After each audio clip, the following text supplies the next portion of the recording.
Hey there folks, welcome to Not Work Tabletop, and today we're talking Battletech and we're talking heat. That one thing that can really bring some mechs down or can throw a curveball your way if you catch fire when you're not expecting it from a cheeky inferno launcher or a wood catching fire, depending on the level of the rules that you are using. But we are talking heat and the core heat mechanic concepts today, and how to navigate them, use them to your advantage, and really understand how to get the most out of your machines. Now, heat can be a very intimidating rule for some newer players coming into the game, getting into the game, and I've seen it disarm even people who've been playing a while because they've gotten very used to various machines when introduced to other things. It shocks them a little bit, and it's very common for these newer players or less experienced players, and if this is you, listen up, to try and stay heat neutral. You normally get started off with mechs that can move, they can run, they can jump, and they can fire everything, and they don't necessarily care about what they're doing in terms of heat management. This is fine. There are some very, very good designs that can do this. There are some Highlanders, some other things that they move, they jump, they fire everything. They do a lot of work, and you never have to look at the heat scale unless something goes horribly wrong. The problem is, if you learn to play that way exclusively, then you will never develop beyond that point, to the point where if you do take heat on your heat neutral battle mechs, it can become crippling in your decision making and how you approach the game. And so we're going to look at that a little bit here and now. The nice pros, of course, with heat neutral battle mechs, once you know how to use them and you understand the heat scale, is that they become even more dangerous. I know that sounds crazy because, oh, well, it's heat neutral. It jumps around, it does whatever it wants, and you never have to think, yeah, but then you end up on fire if you're using burning rules.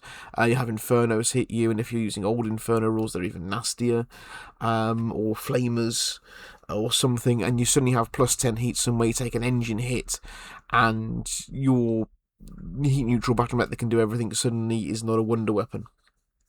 But that's fine. That's the pros are, is that they can do a lot of stuff. The con is, as soon as they start taking on heat, they tend to start struggling with how they would normally be used, and that becomes a problem. Or is it? Because if you learn to ride the heat wave, if you learn to work within the curve and understand when you want to go red, the heat neutral tools become even more dangerous, and those mechs that you looked at before and didn't think were much worth because they can get very hot, they become amazing tools. Because you don't always have to stay cool. You have an entire heat gauge there. It's not I'm hot or I'm not. It's a heat gauge with penalties as you get hotter, and if you're not running a lot of ammo or not running any ammo, the ammo explosions shouldn't concern you. The shutdowns should always be something to watch out for. The movement penalties and the firing penalties, those will what will really catch you, and they come up pretty quick, pretty early, and multiply fast. But you don't have to stay cool all the time. It is a tool to use, not a rule to keep you in place. First thing you learn with heat patterns, or should learn with heat patterns, in my opinion, is firing patterns. Things like the Awesome, the Marauder, the Warhammer classic battle mechs that are seen over and over and over and over and over again. Also things like the Timberwolf or Mad Cat, things like the Loki. There's a lot of stuff out there. Some of these are classic mechs that are legendary and really, really, really good. Others are very unique creations, the Hellbringer / Loki, for example. And this is where you have to bring that knowledge of how to make the heat curve work for you into the mix when using them. The Awesome is a great place to start with this as a principle, though, and it is an Awesome that is called an Awesome for a reason. They mostly have a trio or quartet of PPCs, and normally they can't fire all of them without getting hot, and the Awesome will do it where they fire a pattern where they will fire 3, and then they will fire 2, and then they will fire 3, and then they will fire 2, and that heat bar will go up and down, up and down, up and down. This is rudimentary, basic heat management. So an awesome is a great place to start learning with that. Another good place to start is something like if you're playing early tech, you're playing 3025 tech, or early succession wars, third succession war, early fourth succession war, things like the Phoenix Hawk. Will really teach you how to play with that heat line, because the large laser in an earlier game is a very good weapon, but the Phoenix Hawk, which, even though it's its primary loadout, struggles a little bit in early players' hands or new players' hands, because it wants to move as much as possible, it wants to fire that big gun. It was automatically going to be stressing its heat systems by doing so. But that takes me into my next point, which is hit and fade principles in Battletech heat management. Your standard firing pattern, awesome, 3-2, 3-2, 3-2.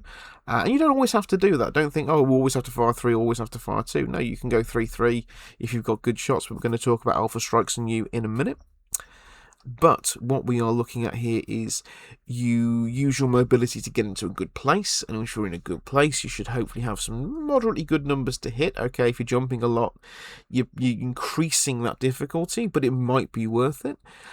You jump in, you unleash your volley of lasers, missiles, whatever else you've got. You push that red line up, which gives you a movement penalty and a firing penalty. But you know in the movement phase next turn, you are planning ahead, very much like chess. You're planning ahead, and in that movement phase next turn, you are jumping away, because movement penalty doesn't affect jump. You are jumping away into a place where you're not necessarily going to be firing anything, or you might just be firing a single big gun and letting the heat sinks cool you down, or you're jumping into water and letting the water cool you down if you've got heat sinks in the legs. Although risky proposition, sometimes jumping into water. But you are using the heat curve and the fact that it's going to spike, but you're going to be moving away, you're going to be cooling down, and you're going to be going to hit another target of opportunity. Some people might think that's a very basic concept, but some people don't see it. I've taught people to play, I've played with people that are terrified of going into that heat debt, if you will, when it comes to employing their lighter battle mechs, their medium battle mechs, their highly mobile battle mechs. And it hasn't got to be jumpers as well. You can do, if you've got a good run movement and you're going to take -1 movement, but your walking running rate is a fairly good one, and you can maneuver off the back of having done that, especially in a heavier machine. You don't really want to necessarily try this in the light machines, but light machines tend to not overheat as much. But in a heavier machine, if you can push the curve and then move on, and you're going to take some hits, but you can get a good trade on those hits. Brilliant. That works. Again, that's a hit and fade that's part of the pattern, and it's the evolution of a standard firing pattern into this kind of firing pattern. Another evolution of the firing pattern that comes up, and this is sometimes to do with knowing what weapons to fire. With damage allocation, armor crackers, crit seekers, and things we're going to talk about in another video when it comes to the various weapons. But it's understanding when you switch from a PPC to 2 medium lasers, or a large laser to 2 medium lasers, because those 2 medium lasers, they're generating 6 heat for 10 damage, although they are split to 2 5-point beams. You do risk missing with 50% of your damage on a bad roll if you've got the rolls lined up. You could miss with everything, but that's always the case. But you can sort of develop the concept, okay, so well, if I've got 2 medium lasers, I'm doing as much damage overall as I am with a PPC, but I'm doing it for 60% of the heat cost. I could put 3 medium lasers in for 1 PPC, generate 1 point less heat, so you can walk and fire 3 medium lasers for the same cost as firing a PPC and generate 15 points of damage. And there are times to understand when that is what you do. There are also times to consider that that's not what you do, and that comes into weapon selection choices, what you're trying to achieve with that shot. Any damage is damage. Damage is damage. It's a common saying around the table, damage is damage, because this is an attritional game system. However, damage is damage, but sometimes you want to try and achieve specific things with the damage that you are putting in. Sometimes the PPC shot is more valuable than a medium laser shot. Sometimes a large laser shot is more valuable than a medium laser shot. 2 medium lasers versus, which is 2 sets of 5 versus 8 points in, may not be worth it, even though the heat trade is good. So your heat trade, you might want to trade up on that heat to damage your location more with a hit than you do with your smaller lasers. Obviously, range priorities comes into this, but this is a concept to be discussed outside of the heat pattern. But it has to be bared in mind. It's all linked together. And sometimes you just got to cut loose. If you get into a position where you need 3s, 4s, 5s, maybe even 6s to hit a target with almost everything that you've got, or you're in that bracket for everything that you've got, and yeah, you might get shut down for a turn, but they're not going to get a lot of response onto that shutdown mech, maybe, and you can absolutely go ham on a target, especially if it's a target that's been causing you grief.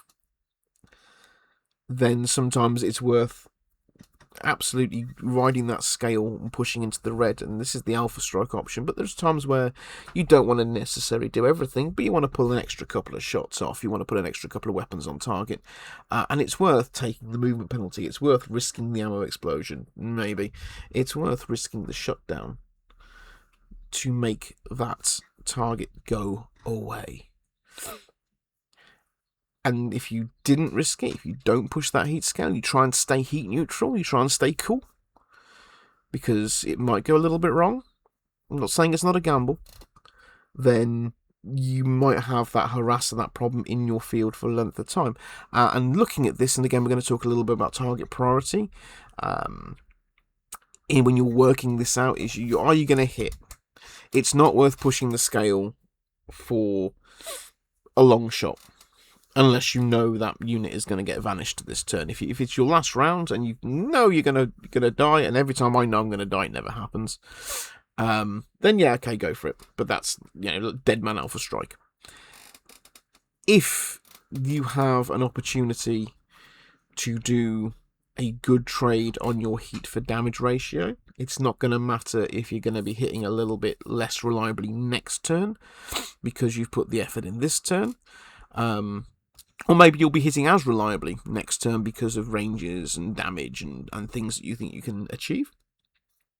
Sometimes the extra gun and going 3, 5, 7, 8 up the heat scale is worth the pull of the trigger.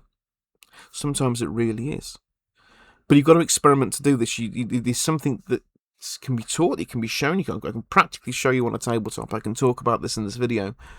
But it's something that you kind of need to sit and play with every mech you get your hands on. There's a reason Marauders are seen as incredible, despite the fact that standard 3025 Marauders, when you look at them, go, oh, well, what does it really do?